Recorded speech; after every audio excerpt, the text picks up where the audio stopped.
Hello my wonderful viewers, welcome to my platform. This is Linda's TV show. If it is your first time of coming across this channel and you like what you see after watching, please subscribe, put on your notification bell, set it to all notification. In that way you'll be able to get notified each time I upload a new video, even those without notification. Here we react to all forms of videos, international and local. Every Saturday by 2 p.m. we have our interaction section. You are free to call in to air your opinion about the happenings in our society. Invite your friends, share my videos with your families and colleagues. Do not keep this information to yourself. Myself, I will be sitting down here to watch this video together with you from the beginning to the end. Then we'll go to the comment section and leave our comment, our opinion about the video we watch. Nigeria. Some people say it's part of the drill. As for you to emerge as a leader, you must be in one way or the other, you know, going through this kind of phase where you'd have to go to prison or you'd have to be charged to court or just for one thing or the other.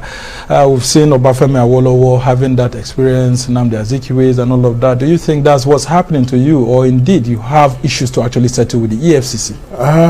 I think more that to say that there are certain things that will happen to you in life and you better go spiritual because there's no carnal explanation, no human explanation that can fit into it. But others say all things work it for good for them that love God and who are called according to his purpose. So whatever you meet on the line of struggle to a point of leadership to help the people, that's such a price you must pay. And that's how I feel about it. Because I could say it's uncalled for, really. It's something that is not worth it. And it's not what the drama that it is. For whatever it is, it's not a good image for all of us as Nigerians, as a nation. Yeah, and I don't want to go into the details. Yes. But a lot of Nigerians thought that once you get into the ruling or Progressives Congress, all your sins were forgiven. So they are also shocked that you're in the APC and such a thing could be happening to a ranking member of the APC who was involved even in the formation of the party. No, I don't think so. I think APC needs to show a good example. I think if there's anybody to be punished first, should be an APC member who has committed offense. If you commit an offense, that's what is important. But so being an APC is not an immunity for you. But I don't hold that against APC. I don't hold it against anybody. But I just assume it's something that just happened. Maybe I could put it to a communication gap, if I have to make everybody feel comfortable. Okay. So don't go including the EFCC, because these issues are still in court, so we don't want to go into them. But here you were making a dramatic appearance at the Transcorp Hilton venue of the 7-member Presidential Screening Committee, and all your supporters went agog. Tell us about your experience. Once you got in here and you saw what happened way up there when you had to go face the John Oyegun-led 7-member Presidential Screening Committee. What were the questions? How was the ambience like? I think what you saw yesterday, this whole thing that went on, a lot of crowd that enveloped the entire Hilton, could be said to be the expectation. They thought I was going to miss the screening. Yesterday was the last day. So if I didn't come for that, probably I would have missed out as a presidential aspirant. So people, anxiety I was building up. But if you recall, I was just here about 10 o'clock. Some minutes past 10, and the committee had actually folded their papers. So you could see that I have this unique thing happening with me in my political life. That the day I was also declared, and similar thing happened. That I was in my declaration, an announcement has been made, I've been taken to court. I was the only first person in the history of Nigeria that was not issued a certificate after winning the election. And they said I got under gunpoint. So I couldn't be sworn in when others were sworn in, so I couldn't participate in the selection of principal officers. And I remember I was the first person in Nigeria to start the issue of inconclusive election. It started with me.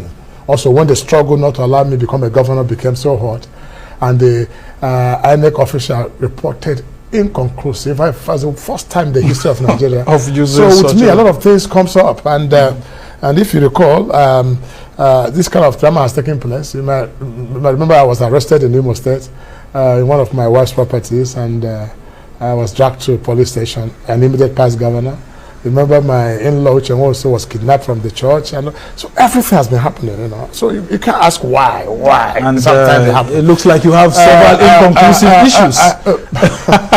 So I think it has become part and parcel, and I'm getting used to it. So what you saw yesterday was people really thinking that I will miss the screening exercise, and when I came, it was like a hula balloon, big noise. People were and I want you to tell us about the screen when you got into the panel. How was it like? The panel were quite wonderful. I didn't even know. They said if I had missed it, they would have made a different arrangement for me. I didn't quite know that. I thought I've lost it out. But what is important, I had the opportunity to tell the panel my vision, and I simply put it this way: that I'm not one of those who are in politics for what I can get, but what I can give. I'm not in politics for primitive accumulation of wealth or to be known or to be popular. God has blessed me with all this. But I'm in politics to make a change. And my passion and love for this country is what is driving me crazy to go through all these rough roads of life. If not, Rothschilds would have no business in it. If others have, I don't have business. But I think I have this one idea, or this idea, or the belief that I actually understand the problems of this country. And what are the problems and the solutions? Because a lot of Nigerians are interested in the solutions. And the problem of this country is what I believe others don't know. And if I know anybody who knows it, I'll quit. And I'm coming to that. And if you see here, when people read about all the statistics, I'm sure you must have been part of it. I watch you a lot. And people say, oh, the per capita income, Nigeria is a terrorist country, Nigeria is the poverty capital of the world, we are 22% inflation rate, 33% inflation rate, we have gone, GDP has dropped and all that, you know, all this mentioning. But nobody has been able to address the causative, and that is the disease. And what was that? Because you still haven't said it. Well, I'm coming. If I build it up, I'll tell you. Okay. That's what makes it more interesting. I'm trying to hang you up to see how you can. But people have been able to address the symptoms, not the disease. And everybody address the symptoms without knowing how. But I'll tell you the how now. You know your problem. You know your problem. Let me how to put it again. Let me say Nigeria is carrying overload. Let me use a word that will be more common to you. In other words, on the streets. You have a little car, of Toyota car, that is carrying a 30-ton cement. It can move. There's a relationship between population and wealth. In 1980, Nigeria was able to move on, or we're fine. If you come out of university, they buy you a car. What happened? Because the wealth at that time was matching the population. Well, barely 50-something billion people, and the dollar was 78 kobo to $1. We were better off. You could buy in London and get change in Naira, buy in US and get change in Naira. What happened? What has changed? What simply have changed is that you allowed your population to be growing in a geometrical progression, and while your weight is static and sometimes reducing in arithmetical progression. So the difference between this population and wealth is what is called poverty. So we have population problem. It's not population problem. You don't have population problem. Nigeria population is perfect, but you have wealth problem. You need to create wealth. So it's just like when you know, that's why people are not planning well. Like you, for instance, now. I'm sure you have a kid with a wife with some few kids or something. Now, whatever your salary is now could help you. If these salaries remain static, and tomorrow your children have children and they have no job living with you, hunger will set in. Nothing has changed. It's called an apparent poverty. That actually wants to, no, let me finish so you can understand. Okay. So there's only one point agenda in this country for God's sake, ability to create wealth. And if I see someone who can do it, I resign. Yeah. And Nigeria actually has a revenue problem, and I'm interested to know what you told the committee on how you can address these issues if you become the flag bearer of the APC. If I become the flag bearer, if I become the president of Nigeria. Of course, before you become the president of Nigeria, you have to, because you have an Atiku Abubakar to face if you become the flag bearer, for example, there are two questions and several others. The question is, what will I do to become the presidential candidate? That's one. And what will I do to face the president, other political parties? And what I would when I emerge as the president of the Federal Republic of Nigeria. These are three segments that are passing through now. And so I don't know which question you're asking. If you're asking about Atiku, PDP, no, issue, that comes later. Or you can talk about you this. have to tell me what you told the panel, the presidential screening panel. I just simply told you that. I told the people that I shocked them. I said, if we don't act quickly under the present situation, which our ugly condition points out to us, by getting somebody with the requisite vision, not ambition, passion, to create wealth for this country. Dollar is going to go $1 to to 1,300 in by 2003 December. Now, bag of rice will go to 100,000, and worker salary will mean 30,000. So, what is your problem is creation of wealth? When there are too many people chasing small wealth, that is what you see. That's the hunger, hate, quarrels, tribalism, poverty, Boko Haram, agitation. That's where it centers. You should have asked me. Let me tell you how wealth is created. Now, what we need to do is to call forth our land and develop the resources of our land, period, that engages us to become the productive sector of the economy. I can share this as a lecture. Yeah, I mean, you can actually do that. We all know that we have a revenue problem, but how to solve it? What are the indices that you're looking at that you can combine together if you become president to help the country get out of this challenge, major challenge? First and foremost, we built a high wall around our economy. I'll explain. The high wall we built around the economy, which is called systematic economic colonialism, which was our colonial mentality. That's how we're still operating. We need to lower this fence and allow people to flow in. We need to make this nation attractive so other nations can marry its economy. Because the only way to go is what is called OPM, other people's money. Other nations' idea, and ONI, OPM, other nations' idea, other people's money, technological transfer. There's nothing magical about it. But you know, we create a lot of immigration laws that is so, we create a lot of laws about our financial crime, we create a lot of laws that scare people. Right now, everybody's like paperization, you know, nobody's doing the real thing. We just do paperwork and get away. Nigeria is fine with it, if you don't bring anything. Let me give an example. As a president, this central area of Abuja is, for God's sake, 2 million jobs waiting, undeveloped. And this is over $2 trillion business in this country, this central area. But look at how we have done with the land. We'll give land to somebody who can develop land, and he keeps the land and keep waiting until it develops. But I'm sure there's a condition you give to people today. About $500 billion will come from UAE, from where to develop the land here and jobs. Rocha Sokorota, you have been a serial presidential contestant. A lot of Nigerians are interested in knowing why you think this time around you can get the APC presidential ticket. Well, let me tell you. I like the word serial. I like the word serial. It's passion. That's what we call serial. Passion, deep passion. If you know how my body bubbles about this and how I see the problem, I can solve it. But some people are telling me stories I can't understand. It tinkers with my mentality. So it's a passion that you see. I believe I can change it. I've done that for myself as a person.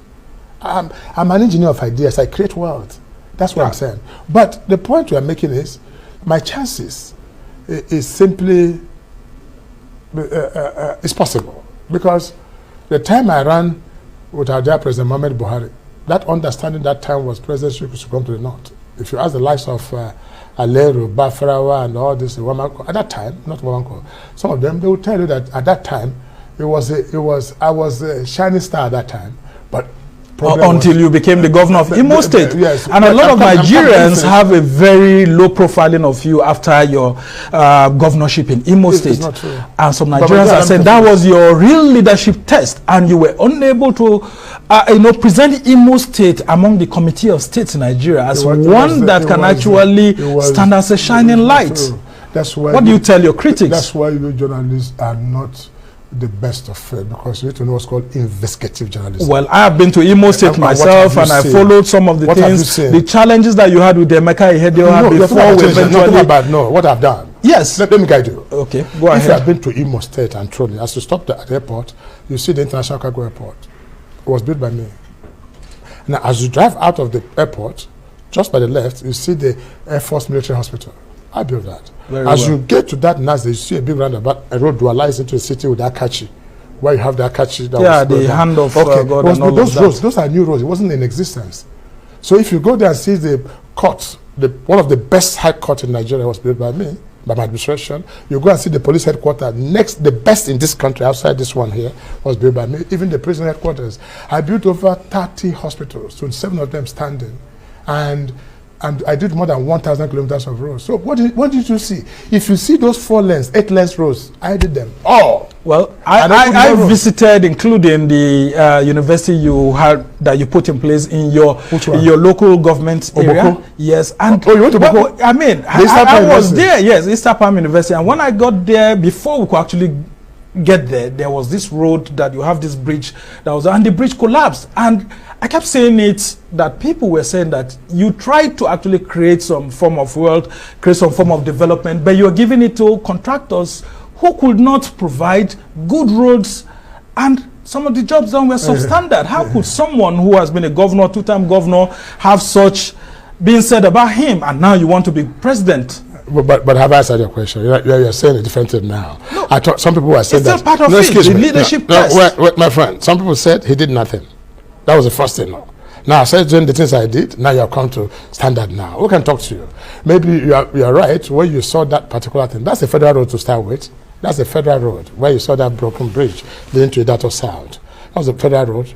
And what happened was an erosion issue at that place. So it can happen to anywhere. It's not a substandard job at all. And I opened up the city of Owerri, city of Okigwe. I introduced the first free education in Nigeria from private university for 8 years. I maintained the best security in that part of the world. So what you hear is substandard. What makes it substandard? Go and check the International report. In fact, go and ask the office of the vice president when they come to commission it and what fans said. So it's not true. How about the flyover which has been shut down inside Owerri city and it's not being used because it's alleged to be substandard? That is political. Nobody wants to give me credit. The first flyover in Imo was built by me. Second flyover, the first tunnel, second tunnel, I did all that. When Emeka Ida came, it was so funny. And they don't want to give me credit. They even putting down some of the things I've done. You know what they said? They said, what do you call it? In the Nigeria Institute of Engineers said the flyover is weak. Yes, I remember. I couldn't believe because I had issue with those departments as a governor. How can you say that? And that was built by an Irish company. One of the best flyovers. Now, even if it's weak, is it for 30 tons? I say, go and put 100 trailers and let anyone fall. Then I resign from politics. Put 1,000 trailers. Then if it is weak, can't human being pass? Can't even a small car, Toyota car pass? These are all politics. Forget about politics even more. Sometimes it could be dirty. Now, Rochas, I'm saying this because before you became governor of Imo State, a lot of Nigerians believed that you were one of the shining lights of politicians from the eastern part of the country. But suddenly when you became governor of Imo State and you left with all these controversies, EFCC here and there, some of your supporters are actually perplexed and they say they don't understand you again. You would have been one of the best that they would have loved to vote for in the APC because of how you've lived in the north and in the south and you are like a bridge builder. What would you say to those people who believe that you've lost it in your political career? Let me what I mean. I bring honesty to bear in governance. And most of Nigerian elites don't like politics of honesty. I'm too straight for people to understand. I'm too clean for it. And I'm being honest to you. I had Rochas Foundation. I was Rochas at that time without politics. I had schools all over the country. I had over 25,000 children, poor children. Which won you many funds across the country. But that's not the truth. Even the popularity is still more. But within the political class who feel you're a stumbling block to them, you can't be their fan. They can never say anything good about you. What will any Nigerian say bad about me? Let him say one thing. Do you know, if I ask you, okay, what do they say bad about me? Tell me. If you give me the answer now, I completely. The corruption is there. The housing estates that you're building, collecting Imo lands for yourself and your family, and all these allegations. I mean, they are in court right now with the EFCC and all of that. So I don't want us to go into that. No. Let me explain. You and the Imo State government have issues to settle. Let me say it. Anywhere you see a governor enjoying good name, the man who took over from him is at peace with him. Whenever you see a governor who predecessor is wanting to pull down, he will throw all kinds of shit, and none of them is true. And now, Imo State have come to realize that not even a single land was allocated to Rochas Okorocha or his family. Out of the 1,000 land that I gave out to people to create wealth for the nation, for Imo State. That's how Imo State was governed. They come to confess that it was a mistake. Let them show me one land. None. Now, the only land they gave was Rochas Foundation, which they said they want to take back. Rochas Foundation College, where poor children, orphans are going to school. Of what use will it be to if you take it back? So that is the truth. And you said housing estate. I don't know about any housing estate. Yeah, I mean, one of the estates that's traced to your wife. And Yes. Close to the Akachi, God, whatever, and all of that. But my friend, can I tell you? Very quickly, so that we'll go into Rochas was Rochas before government. Believe me. If I have to sound boisterous, which is not good on television, but be honest with you, I became smaller with politics.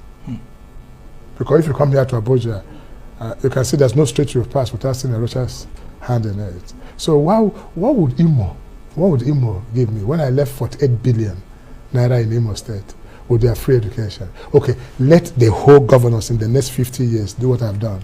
Okay. No, wait, I'm coming, let me finish. So the truth is, what we are seeing there is politics at play, and it's still continuing. And whenever you talk about EFCC, if I write any petition against you now, as clean as you are with your suit, I say you stole this your laptop. You know what happened? EFCC will come here. And if they have anything, if they will come here with their siren and put red jacket and pick you up, you're innocent. The moment they drag you out of Hilton here, this man is a thief. So, and you end up there again, they say you're going to court. By the time you go to court or win or succeed, nobody will come back and remember how it all started. That's one law I think we must make. Okay. But that's why in my own time, as a president, I'll concentrate more on crime prevention than crime fighting. Because crime fighting I mean, you've had this experience, and that's what I'm interested in coming back to now. As the APC is going into its presidential primary, I want to find out the chances of a Rochas Okorocha against a Bola Tinubu, a Vice President Yemi Osinbajo, a Rotimi Amechi, and like 2 or 3 others. I mean, there are 2 founding fathers who are seeking the APC, 3 founding fathers of the APC who are seeking the ticket of the party. Yourself, Rochas Okorocha, Ogbonnaya Onu, and Bola Tinubu. What are the chances of a Rochas Okorocha against these others, and then, of course, some of the top contenders? Can I be honest with you? I wouldn't have liked to go if I come here to start calling people's names. In Nigerian politics, it's not allowed, but America can call names. But here, people take it too personal. In fact, they might continue with this war until you go to the grave, because we're not mature about politics. But it will get to a point where we should be able to call each other and say, listen, what you can do more than myself? Tell me, and I tell you what I can do more than myself. That's the future of politics in Nigeria. But here, if you say it now, you abuse... the issue of age will come in. You abuse your elders. You talk about bad about people in government. We'll deal with you. In fact, you might go out here sleeping in the EFCC. So, but I said this to you. What you say that you have, APC has smartly waited until PDP has produced their candidates. What should preoccupy APC's mind now is who can defeat the PDP presidential candidate. Now, the PDP presidential candidate was somebody who had election with our former president today. I mean, and was a former member of APC and was a former member of APC, one of us before. And now he's a presidential candidate. And he pulls sufficient vote. And the question is, who is that man now who can pull the same kind of vote like Buhari to be able to defeat this person? That is what should preoccupy APC mind. Anything outside this that goes with sentiments is a failure on our side. And this is what you should know. Who is that Nigerian that can catch the number of vote from the north? Because the only thing the PDP is priding themselves, their strategy is to pull the vote from the north. That's the truth. And you might not have President Buhari again to run the election, because most people that won APC ticket in the north did so because of President Muhammad Buhari. So people wrote on popularity of President Muhammad Buhari. And as the president who has done for 8 years with his challenges, you might not have that pulling of vote anymore. Neither is he running an election anymore. So you have a challenge. So you have to look for who is that man who the North can look at and give him vote. And you think that man is Rochas Okorocha? And Rochas Okorocha is, and bet me. And I say to you. And what makes you think so? Okay, what makes me think so is that one, I'm more acceptable in the North than anywhere. I'm a darling of the North. I have a relationship with the North.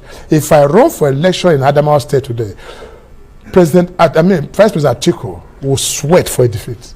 And you might not believe it, because I could show what I've done in Adamawa. And I challenge anybody in this country to show me what we have done in the northern part of this country. There's something to say Rochas in the North. The North will tell you, look, I saw their children not going to school, widows crying, and I provide education for more than 25 years. There's something to show. So they're not more comfortable with the Rochas. No, they are, because even the story there is, if some of my brothers who are against, who want to be said, if you give Rochas a president, he still remain in the North. He has not moved to the South because of my relationship with the North. Of course, and during the campaign, I'll mount the restroom and I'll communicate to my people of the North in our local language.